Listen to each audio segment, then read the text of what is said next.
Magandang umaga mga kabay. So ito po yung pangalawa sa repair ko. Ito po 390 ATB. Ito po yun. Pangalawa po ito. Yan. Bali ito mga kabay, di ko na isaksak kasi ayun no. Nakita ko na may putol yung wire, baka pumutok. So bubuksan na lang natin. Baka wiring lang din po ito. Pagbukas ito mga kabay, yung isang tornilyo niya flat na meron siyang harang sa gitna. Ayan. Kaya ang ginagamit ko dito, flat na may hiwa sa gitna. Ito lang namang isa.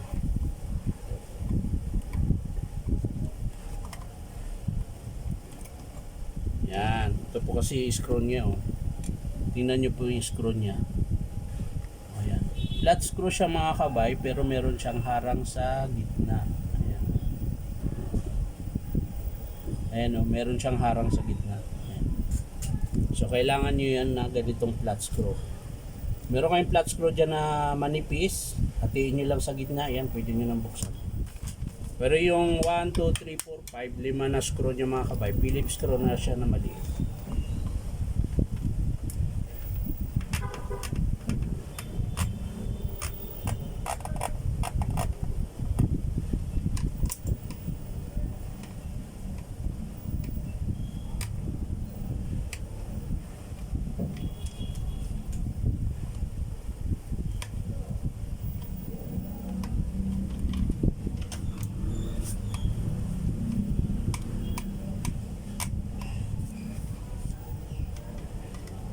Nalay sa kamay mga kabay.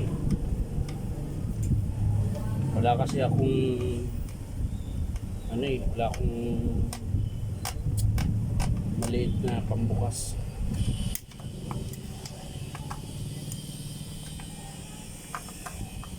Ayan mga kabay, buksan ko na.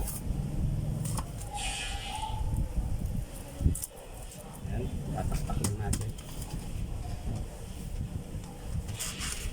Ito yung mambukas nito. Sinasara ko kasi yung bintana mga kabay, gawa maingay sa labas. Meron mga nagkakating ng mga plancha, kaya maingay. So ayan mga kabay, ito po, ihilain natin ligaya. So bubuksan natin mga kabay, tatalupan natin kung meron ba talaga siyang, ayun, pumutok mga kabay. Ayan mga kabay, ayan. Pumutok po yung blue na wire. Ayan, pakita ko po sa inyo.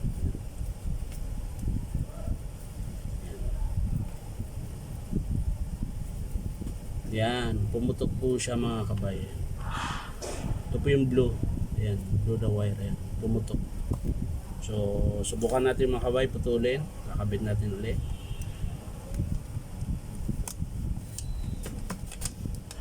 Kung ito lang ang sira mga kabay, nakakatipid yung customer kasi ang babayaran lang niya is labor lang po. Ayan.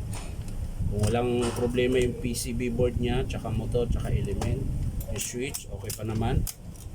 Maganda pa yung tunog. Ayan. So, susubukan natin mga kabay. Natin to.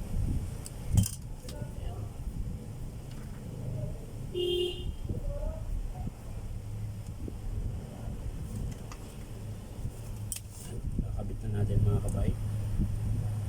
Luwagan lang natin yung dalawang screw. Tapos pasok natin to. Ayan. Sabay mo na para pantay sila. Ayan. Tsaka natin higpitan mga kabay.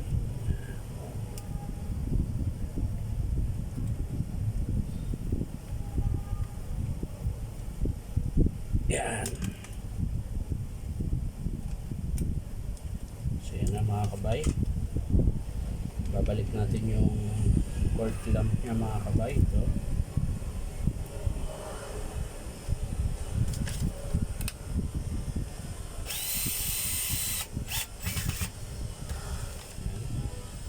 Tapos, iti-testing natin natin mga kabay bago natin isara yung unit. Yan. Sasaksak natin mga kabay. Yan. Testing. Balik muna natin sa taas mga kabay. Ito yung variable niya mga kabay sa init. Yan. On natin. Yan, gumana mga kabay. Yan. Wala lang siyang baga. So, pipihitin natin ito mga kabay.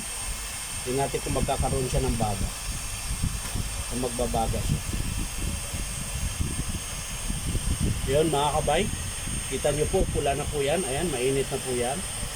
So, yan. Ngayon, babalik natin kung mawawala yung baga. Kasi baka matulad yung isa. Pag nawala yan mga kabay, good. Ayun, ayos. So, wala ng baga mga kabay. Pag pinihit mo yung variable sa init niya mga kabay, yan. Yan, pag nasagad yan, pumupula na. Yan. So, okay siya mga kabay. Okay siya mga kabay. Wiring lang po yung sira. Ito lang, pumutok. Yan. So, bali ang babayaran ng customer mga kabay, labor lang, 200 pesos. Yan. So, yan, sasara na natin mga kabay. So, ito lang po ang sira. Wiring lang. Yan, balik natin yung screw. Flat screw na may harang sa gitna. Yan.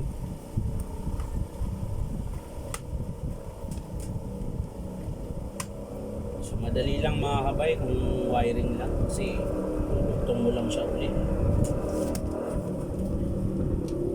Tapos kapit mo na uli yung mga screw. Yan ah.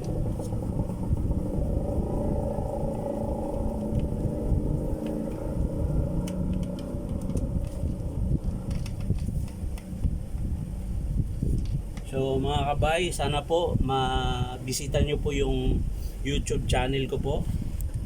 Bali, Inom Tabay. Yun po yung YouTube channel ko. Yan. Sana po mabisita nyo po yung YouTube channel ko. Inom Tabay. Doon po yung mga full video, yung mga binubuksan ko po na repair. Mga estimate tsaka approve. Nandun po, full video po yun nandun. Kasi sa reels po, putol-putol po siya eh. Ay, hanggang ano lang yata, hanggang 3 minutes. So, ito lumalagpas na siya ng mga 7, 11, 12, gano'n. Yung isa ko pang ang video doon, umabot ng 20 minutes yata.